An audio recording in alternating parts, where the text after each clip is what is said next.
on s'était dit qu'il était temps de rentrer en France, mais aussi qu'on voulait en même temps se prendre une année pour se consacrer à des projets solidaires, mettre un petit peu de côté nos carrières, nos vies professionnelles, on va dire.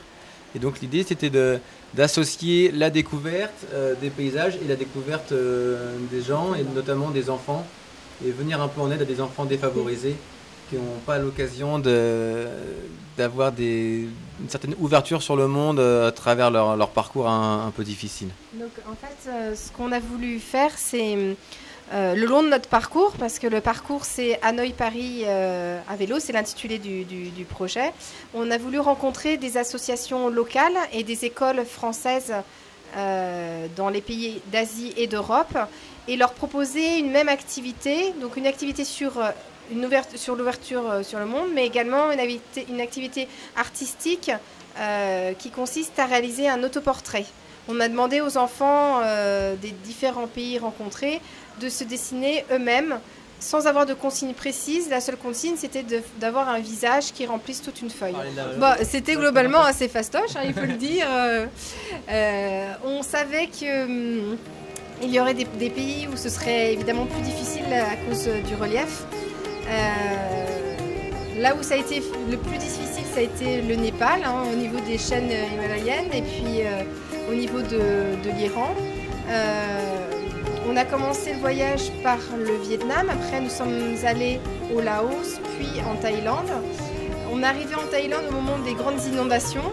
Alors on n'est pas arrivé par vélo, mais on a pu voir ce que ça donnait. Après nous sommes allés en Inde, puis à Dubaï pour éviter l'Afghanistan et le Pakistan.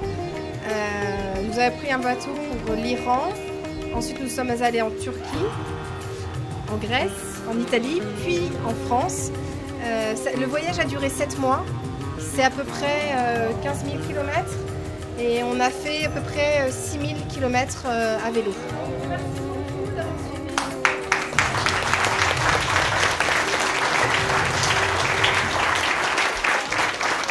Ça nous a permis de faire des belles rencontres en Iran. Comme je disais, on a fait des belles rencontres au Népal aussi, en Iran. Mais l'Iran, c'est vraiment des gens vraiment magnifiques. C'est une coutume en Iran d'accueillir le voyageur. Mais là, en plus, on sent qu'ils ont envie de rencontrer des gens, de montrer aussi au monde ce que sont les Iraniens. C'est des gens extrêmement cultivés, paisibles. Et on a des gens qui sont venus nous aider, mais c'est incroyable. Ils nous donnaient tout ce qu'ils pouvaient. On a même croisé des gens, par exemple, sur la route. Nous, on était à vélo, ils étaient en voiture, ils faisaient demi-tour, ils allaient faire des courses, ils nous donnaient à manger des oranges, du pain, du fromage. On a eu des gens qui décrochaient la carte d'Iran qu'ils avaient à leur mur pour nous la donner, pour nous aider. On avait des gens qui faisaient des kilomètres juste pour nous aider, nous transporter sur leur pick-up pour nous aider à avancer un peu plus vite.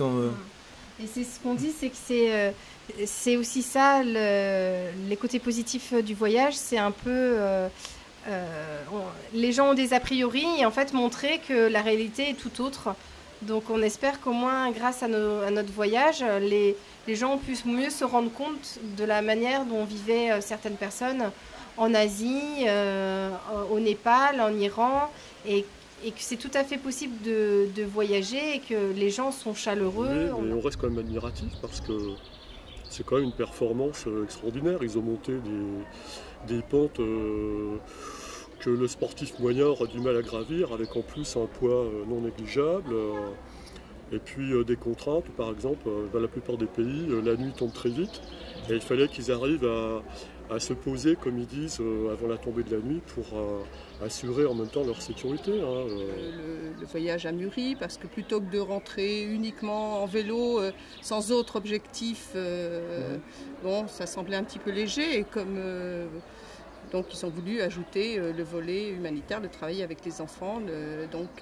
Je rappelle, établir des liens entre les enfants d'Asie et d'Europe. Alors, c'est quoi la plus belle rencontre?